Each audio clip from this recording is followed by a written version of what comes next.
Halo, selamat sore. Lagi santai, lagi siap-siap mau pulang.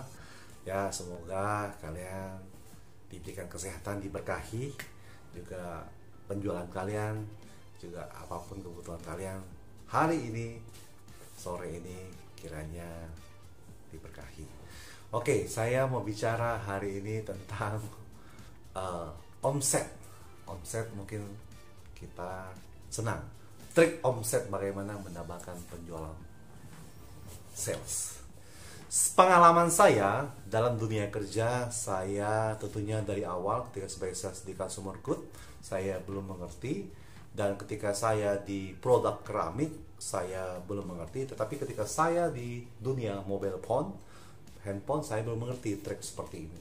Tetapi semua itu berjalan dengan waktu, hubungan antara sales dan pemilik toko, bagaimana hubungan kita dekat atau tidak dekat. Dan saya merasakan ada sangat berguna ketika saya mendapat pengalaman seperti ini.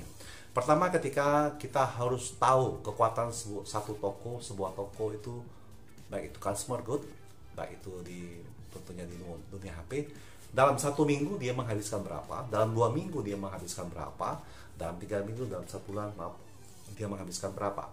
Dan ketika saya mengetahui hal ini, itu sangat efektif. Tentunya dalam arti kata, contoh, dia minta satu tipe ini, mungkin Indomie misalnya 50 dus, atau maaf, atau yang rasa ini 10, atau di dunia HP handphone tipe ini 20. Kita harus tahu kekuatan dia. Contoh, dia order 50, saya kasih 60. Bu, barang lagi kosong, ini saya kirim 60 ya, takutnya pas minggu depan saya tidak ada barang, ibu minta tidak ada barang, jadi saya kasih 60. Sebaliknya, pasti ketika 60 itu mungkin tidak sampai seminggu, pasti dia habis. Biasanya seperti itu, karena mungkin jaringan distribusinya, langganan dia mungkin banyak. Berikutnya pasti dia pesan, dia minta 50 atau 100, kita kasih 80. Supaya kenapa? Supaya efektif call itu berjalan berikutnya. Jadi setiap kita datang ke toko, bahwa dia ada order sesuai dengan pesanan dia. Karena kemampuan dia kan berdasarkan dengan data 50 kekuatan dia atau 60. Jadi kalau kita kasih lebih 10 itu, terus biasanya ketika ada barang BS dari sisi consumer good, kalau di handphone ada barang yang rusak atau apa, jadi bisa diganti pada pembeli atau pelanggan kita. Nah, ketika teman-teman Bapak Ibu memiliki pelanggan, mungkin ada 20 atau 50 atau 100, ya 1 minggu kunjungan ada 15, atau di luar kota langganan Anda mungkin ada 50 atau 100 atau 200, 300, saya tidak mengerti. Tetapi dengan cara ini sangat efektif menurut saya. Kalau mungkin Bapak Ibu bilang, oh bagaimana nanti dengan penagihannya, apakah susah atau tidak susah? Ya tentunya kan Bapak Ibu sudah mengenal dia, omsetnya dia berapa, tinggal di mana, aset dia berapa, rumah dia di mana. Bapak Ibu kan sudah mengenal. Nggak mungkin kalau Bapak Ibu tidak mengenal dia, nggak mungkin minta 50 kirim 100. Sales harus memiliki intelijen, dalam arti kata sebagai partner bisnis. Saya memiliki pengalaman ketika di dunia handphone. Ketika pelanggan saya minta 50, saya bilang ini ada orderan terakhir, tidak ada lagi barang, ini ada ya, saya kasih 70 atau 80. Karena barang ini misalnya laku gitu. Jadi mereka harus tahu kekuatan, dan pelanggan kita masih punya kaki-kaki atau langganan kita yang banyak. Jadi mereka tahu kekuatannya. Ada juga mereka minta 400, saya kasihnya 500. Karena mereka sudah tahu kualitas barang saya, barang ini laku. Nanti dia untuk 1 minggu, 2 minggu itu dia akan keluar kota, kanvas, dan barangnya kalau tidak cukup seperti apa.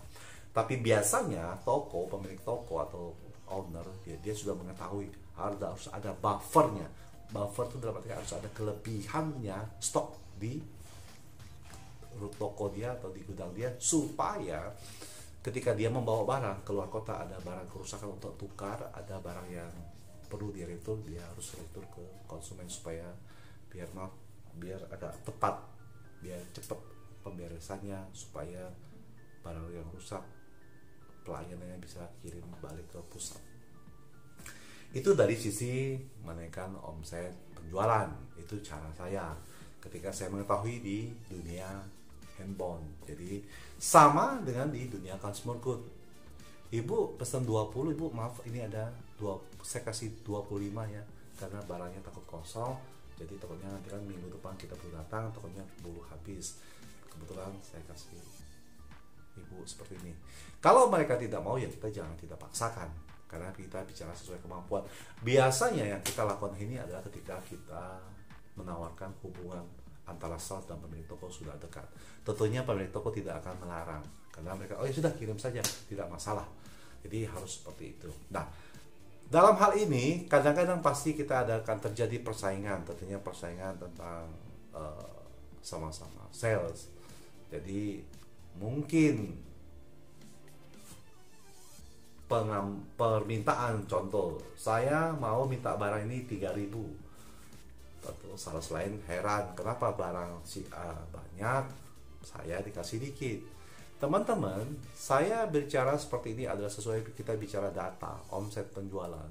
Omset penjualan kita itu dalam 1 bulan dalam dunia mobile phone, contoh ini bicara tentang di handphone Cina, itu bisa dalam 1 bulan misalnya 10.000 atau 20.000 atau 30.000, kita nggak tahu pasti tentang pasaran.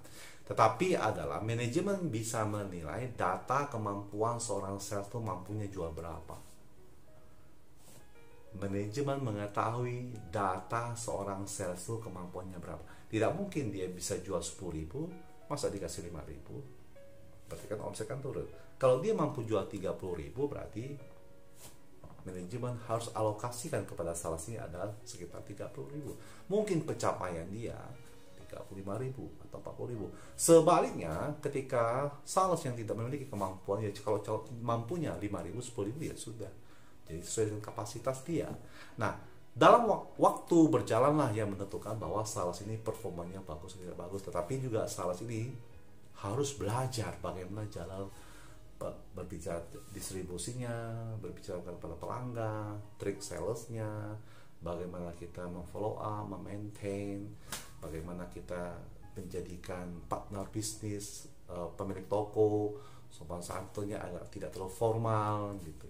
Nah, saya bicara seperti ini adalah itu pengalaman kita dalam dunia kerja yang memiliki tantangan, ada yang tidak suka, ada yang iri, itu biasa menurut saya. Sebagai sales kita harus fokus apa yang kita kerjakan, lebih baik keep silent. Saya ini pengalaman. Saya orang yang tidak terlalu banyak berbicara ketika dalam suatu kantor, ketika meeting, tetapi ketika manajemen minta pendapat kita harus memberikan solusinya.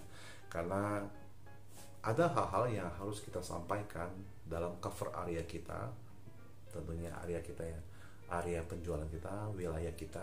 Ada hal-hal area yang menurut saya tidak perlu kita bahas karena itu areanya pemilik sales yang lain, kecuali manajemen atau top level manajemen VVIP atau VIP atau direktur meminta saran, baru kita boleh sebagai sales mengutarakan cara strateginya seperti ini. Dan saya merasa ketika persaingan itu ada, karena saya bicara data. Saya menjual, contoh satu produk bisa 300, itu kan satu toko. Kalau ada 5 toko atau 10 toko, saya sudah nyampe 3.000. Itu satu tipe. Kalau ada 3 tipe, berarti udah 9.000. Nah, jadi manajemen pemilik mengetahui sesungguhnya seberapa banyak sales ini bekerja keras untuk mengembangkan bisnisnya. Pengalaman itulah yang membuat saya merasa sebenarnya manajemen tidak akan pilih-pilih kasih. Kalau dia kelihatan bagus, dia akui bagus, dan bicara data. Ada data penjualan, ada laporan penjualan setiap bulan dan akhir bulan, dan perusahaan merasa ada keuntungan di review dari bulan pertama sama bulan ke-12.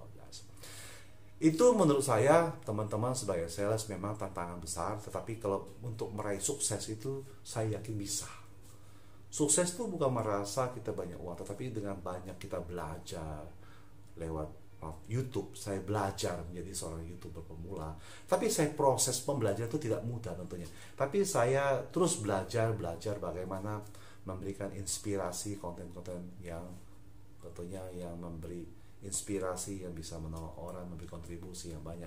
Tentunya dari teman-teman Bapak Ibu yang sudah mendukung saya, yang sudah subscribe saya tidak bisa memberi apa-apa kecuali dengan doa-doa dan keberkahan kiranya apa yang kalian minta, apa yang kalian butuhkan dipenuhi oleh Sang Maha Kuasa. Di dalam dunia, kembali lagi di dalam dunia sales, dengan apa yang ada dalam diri kita tuh dalam dunia kerja keras, saya yakin kita bisa mampu menjadi seorang sales yang sukses. Dan tentunya itu trik bagaimana pelanggan meminta barang, order berapa kita kasih berapa. Itu adalah suatu cara kerja yang lebih efektif. Itu menurut pengalaman saya, dan itu saya sudah lewati momennya itu 2,5 tahun. Dan tentunya itu suatu tantangan buat saya untuk lebih mengekspansi dalam dunia sales. Itu aja teman-teman untuk bagaimana cara meningkatkan penjualan, omset, dan juga bagaimana data berbicara kepada manajemen. Dan kiranya ini sangat membantu buat teman-teman yang ada di lapangan, supaya ketika Anda memiliki data, ada orderan, bagaimana Anda mengalokasikan barang-barang tersebut kepada pelanggan dan pemilik toko. Kiranya ini sangat membantu buat teman-teman sebagai sales. Salam dari saya 1, 2, 3 sebagai sales.